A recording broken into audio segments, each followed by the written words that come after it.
మరో 4 రోజులు సార్వత్రిక ఎన్నికల నోటిఫికేషన్కు షెడ్యూల్ విడుదల చేసి నోటిఫికేషన్ ప్రకటించడానికి సమయం. అందరూ ఊహించినట్లే టీడీపీ, జనసేన, బీజేపీ పొత్తు ఖరారైంది. సీట్ల పంపకం కూడా ఆల్మోస్ట్ క్లియర్ అయిపోయింది. అయితే ఎంపీగా పోటీ చేసే స్థానాలపైనే కొంత స్తబ్దత ఉంది. అది కూడా తొలగిపోయే అవకాశం ఉంది. రేపు లేదా ఎల్లుండిలో క్లియర్ అయిపోతుంది. అయితే అందరూ ఊహించిందే. అందరికన్నా ముందు జగన్ ఊహించాడు. వాస్తవంగా అయితే వైసీపీ పార్టీలో జగన్ ఊహించాడు. దానికి అనుగుణంగానే సిద్ధం సభల్లో కార్యకర్తలకు కూడా సమాయత్తం చేశాడు. ఈరోజు జరిగిన సిద్ధం సభలో కూడా అదే విషయాన్ని స్పష్టంగా చెప్పాడు. ఆ పార్టీ నాయకులు కూడా భవిష్యత్తులో సింహం సింగిల్గా వస్తుంది, పందులే గుంపుగా వస్తాయి అనే అంశాన్ని పార్టీలో వైసీపీ పార్టీ సీనియర్ నాయకులు అందరూ కూడా అవకాశం దొరికిన ప్రతిసారి స్పష్టం చేస్తూ వచ్చారు. కార్యకర్తలను ఆ విధంగా సంసిద్ధం చేస్తూ వచ్చారు. అయితే ఈ మధ్య కాలంలో బీజేపీతో పొత్తు కోసం పవన్ కళ్యాణ్ ఒక కీలకమైన వ్యాఖ్య కూడా చేశాడు. బీజేపీని, టీడీపీని కలపడానికి ఎన్నో అవమానాలు, ఎన్నో చేదరింపులు, ఎన్నో త్యాగాలకు సిద్ధమయ్యి బీజేపీ అగ్రనాయకులతో చేవాట్లు కూడా తిన్నాను అని చెప్పుకొని టీడీపీని తీసుకెళ్ళి బీజేపీ చెంతం చేర్చి విజయం సాధించి పొత్తుని కూటమిగా ఏర్పడడానికి సంసిద్ధత వ్యక్తం చేయడంలో చాలా హ్యాపీ అయ్యారు. అయితే ఈ కూటమి వల్ల వైసీపీకి ఎటువంటి నష్టం జరుగుతుంది, లాభం జరుగుతుంది అన్నదే ఈ విశ్లేషణ. అన్నయ్య, అసలుకి ఈ పొత్తు కలకాలం నిలుస్తుందా అన్నదాన్ని మనం వెళ్ళవసరం లేదు. ఎందుకంటే ఎన్నికల తర్వాత నిలుస్తుందా ఉంటుందా అది గెలుపు ఓటముల మీద ప్రభావం చూపిస్తుంది. అది గెలుపు ఓటముల తర్వాత అది తెలుస్తుంది. అయితే ఈ పొత్తు వైసీపీకి లాభమా, టీడీపీ, జనసేన, బీజేపీకి నష్టం జరుగుతుంది అనేది మన ప్రేక్షకులకు తెలియజేయాలి. మీరు తెలియజేస్తారు.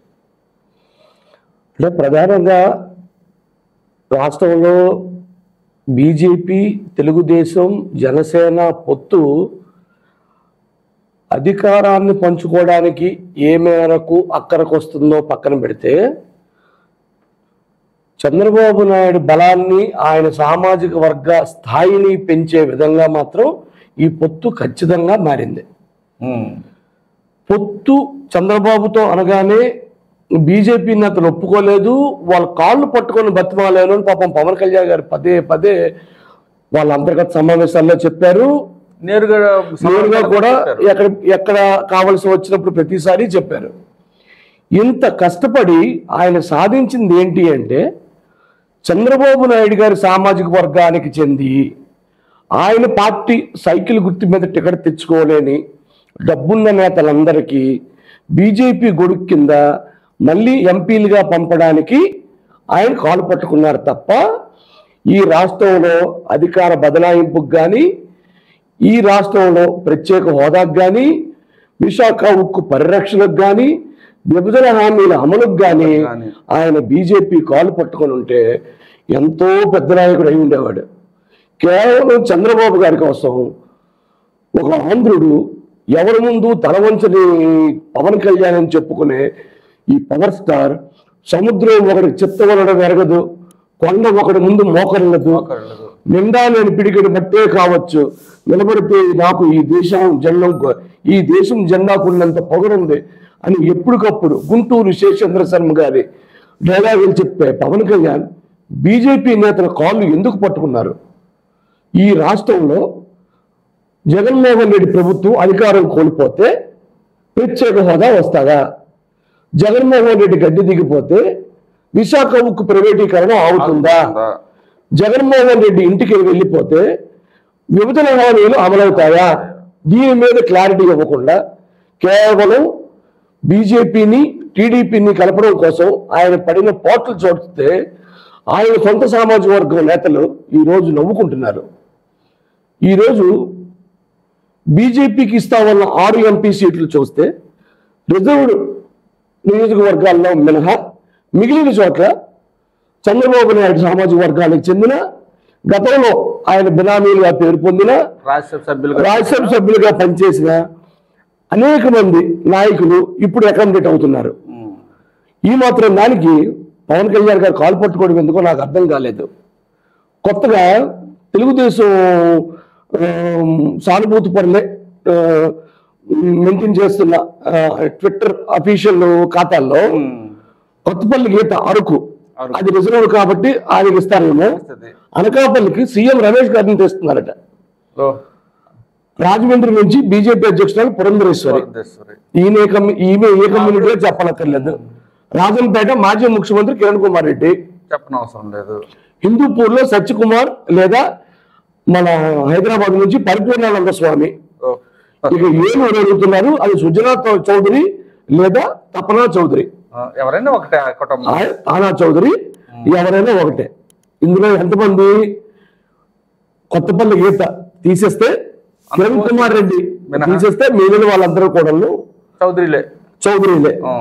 హిందూపూర్ సత్యకుమార్, పరిపూర్ణానంద వీళ్ళిద్దరిలో ఎవరికి ఇస్తే చూస్తే దాన్ని బట్టి ఎవరికి వచ్చిందనే చెప్పచ్చు. అయితే ఇక్కడ ఒక చిన్న మీకు అంత ఇబ్బంది పెడుతున్న అంశం, ఈ అంటే వాటర్లు డివిజన్ కాకుండా మనం పొత్తు పెట్టుకుంటున్నాం అన్న వ్యక్తి ఈ రోజు ఏంటి చెప్తున్నారంటే, ఈ రాష్ట్ర అభివృద్ధి, ఈ దేశ అభివృద్ధి కోసమనే బీజేపీతో పొత్తు పెట్టుకుంటామని టీడీపీ జనసేన ఇద్దరు చెప్తున్నారు. ఇందులో ఆంతర్యం ఏంటి? అదే బీజేపీ ఎన్డీఏలో చేరమని పిలిచింది అని చంద్రబాబు గారి పత్రికలు చెప్పాయి. మాలోకి మీరు రండి అని చంద్రబాబు గారిని బీజేపీ పిలిస్తేనే ఎన్నాళ్ళు పడితే, నిజంగా మీరు మాతో కలిసి రండి అని చంద్రబాబు గారిని బతిమాలితే ఈ ఎన్నికలు అయిపోయే వరకు వీళ్ళకి అపాయింట్మెంట్ దొరుకుండేది కాదేమో. కాబట్టి ఈయన అభివృద్ధి కాదు, సంక్షేమం కాదు, ప్రజల బాగోగులు కాదు, అన్నిటికీ మించి జగన్మోహన్ రెడ్డి దించడం ఒక్కటే ఎజెండాగా బీజేపీతో పొత్తు పెట్టుకున్నారని జనానికి అర్థమైపోయింది. దించడం అంటే అతను అధికారంలోకి రావడం అంతే.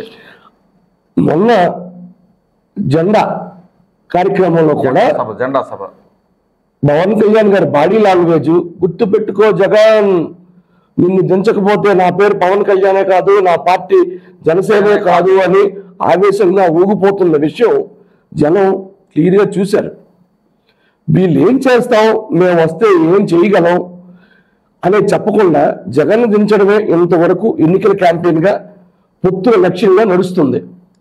అది ఖచ్చితంగా జగన్ వ్యతిరేక ఓటును పోలరైజ్ అవడానికి కేవలం జనసేన టీడీపీ నాయకులే కారణమవుతున్నారు.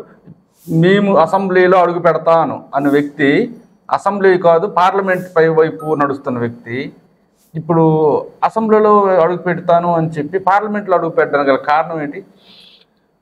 మీకు చంద్రబాబు నాయుడు ఎప్పుడూ కూడా పక్కలో బెల్లం పెట్టుకోను, ఒకే ఊరిలో 2 కత్తులు పెట్టుకొని ఆయన ప్రయాణం చేయరు. ఎన్టీఆర్ గారిని పదవీచ్యుతం చేసినప్పుడు డిప్యూటీ సీఎంగా ఆయన తోటలుడు డాక్టర్ దగ్గుబాటి వెంకటేశ్వరరావు గారు కొనసాగుతారని ఆయన ఆరోగ్య శాఖ మంత్రి ఇచ్చి 4 రోజులు తిప్పారు. ఆ తర్వాత ఆయన ఈయన మొన్న వాళ్ళ కుటుంబంలో చావు దగ్గర మినహా ఎక్కడా మాట్లాడుకోలేదు. ఈయన మీద ఆయన పుస్తకం కూడా రాశారు. ఇక పవన్ కళ్యాణ్ని అసెంబ్లీకి రప్పించుకొని ఆయన చరిష్మా ముందు అసెంబ్లీని నడపడం, ఈయన రాష్ట్రంలో పాలన సాగించడం చాలా కష్టమైన పని.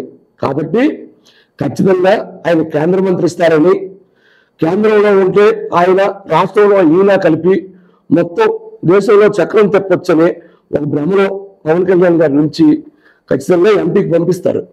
ఆయన గెలుస్తారా, ఓడుతారా, ఆయన కేంద్ర మంత్రి ఇస్తారా, ఇవన్నీ తెలియదు. అందుకే ఎన్నికల తర్వాత అది స్పష్టమవుతుందండి. అయితే ఇప్పుడు వాటర్ల బదలాయింపు బీజేపీ నుండి టీడీపీ, టీడీపీ నుండి జనసేన, జనసేన నుండి టీడీపీ, టీడీపీ నుండి బీజేపీ, ఇది సాధ్యం అవుతుందా మన రాష్ట్రంలో? ఇప్పుడు ఈ పొత్తులు, వీళ్ళు తీసుకున్న నిర్ణయాలు, వీళ్ళు ప్రకటనలు అంతే వీళ్ళు స్పష్టంగా జగన్ని దించేయాలనే విషయమే తప్ప మేము వస్తే ఈ రాష్ట్రానికి ఇది చేస్తాం, ఇది బీజేపీతో కలిసాం కాబట్టి ప్రత్యేక హోదా తెస్తామని చెప్పడం కానీ అక్కడ లేదు. ఇలాంటి సమయంలో ఆ కార్యకర్తలు ఎవరైనా పోలరైజ్ అవుతాయి, ఓటింగ్ పోలరైజ్ అవుతుందా? టీడీపీ బీజేపీ కలిసి పోటీ చేసిన ప్రతిసారి బీజేపీ ఓటు 100% టీడీపీకి పోలరైజ్ అయింది, కానీ ఎక్కడా కూడా టీడీపీ ఓటు పూర్తి శాతం బీజేపీకి పోలరైజ్ కాలేదు. మీకు గడిచిన ఎన్నికల గణాంకాలు అన్నీ తీసుకుంటే మీకు టీడీపీ ఓటు బీజేపీకి వెళ్ళిన రేషియో చాలా తక్కువ, పొత్తుల్లో ఇచ్చిన సీట్లలో గెలిచినవి బీజేపీ తక్కువ. సో ఈసారి కూడా అదే జరుగుద్ది. ఈ పొత్తుల్లో ముందు కొన్ని ప్రకటనలు బీజేపీ కానీ జనసేన కానీ టీడీపీ కానీ వ్యక్తిగతంగా అంటే ఆ పార్టీ అధిష్టానంతో సంబంధం లేకుండా స్థానిక నాయకత్వాలు చేసుకున్న ఆ ప్రకటనలు, ఆ విమర్శలు ఇప్పుడు అవి జీర్ణించుకోగలరా వీళ్ళంతా ఇప్పుడు పొత్తుల్లో వచ్చిన తర్వాతను? అంటే స్వయంగా చంద్రబాబు గారే అన్ని మర్చిపోయారు. చంద్రబాబు గారితో పొత్తు పెట్టుకున్న బీజేపీ కూడా అన్ని మర్చిపోయింది. మీకు అమిత్ షా పలాస మీటింగ్ వచ్చినప్పుడు అన్న మాటలు ఈ రోజుకి ట్రెండింగ్ లో ఉన్నాయి. ట్రెండింగ్ లేటి ఎమ్మెల్యే గౌత్ శివాజీ రోడ్డుపై కూర్చొని చెప్పులు వేయించారు ఆ రోజు మన పలాస. ఆ సందర్భంగా ఆయన హర్ట్ అవుతూ కొన్ని స్టేట్మెంట్లు ఇచ్చారు చంద్రబాబు కోసం. జీవితంలో ఏ రోజు మేము చంద్రబాబు నమ్మము అని. అదే అమిత్ షా గారు అపాయింట్మెంట్ ఇచ్చారు. ఆయనతో మాట్లాడిన తర్వాత నడ్డా గారితో మాట్లాడారు. ఈ రోజు ఆదివారం బహుశా బీజేపీ కేంద్ర కమిటీతో మాట్లాడిన తర్వాత ఎవరికి సీట్లు ఇవ్వాలన్న దాని మీద ఒక అవగాహనకు వచ్చి మీకు మంగళవారం నాటికి బీజేపీ అభ్యర్థులు ఎవరైనా ప్రకటన విడుదలైపోతుంది. అవి అభ్యర్థులు ప్రకటించిన తర్వాతను సీట్లు పంపకాలు జరిగిన తర్వాతను రెండో విడత జాబితా టీడీపీ శ్రేణులకు సంబంధించి విడుదలవుతుంది. టీడీపీకి క్షేత్రస్థాయిలో అందరూ ఇన్ఛార్జీలు ఉన్నారు కాబట్టి బలంగా ఉన్నారా బలహీనంగా ఉన్నారా పక్కన పెడితే ఉన్నారు కాబట్టి వాళ్ళ టికెట్లు తెచ్చుకోవడంలో పెద్ద సమస్య ఉండదు. ఇది ఈరోజు బీజేపీ జనసేన టీడీపీ పొత్తులకు సంబంధించిన విశ్లేషణ.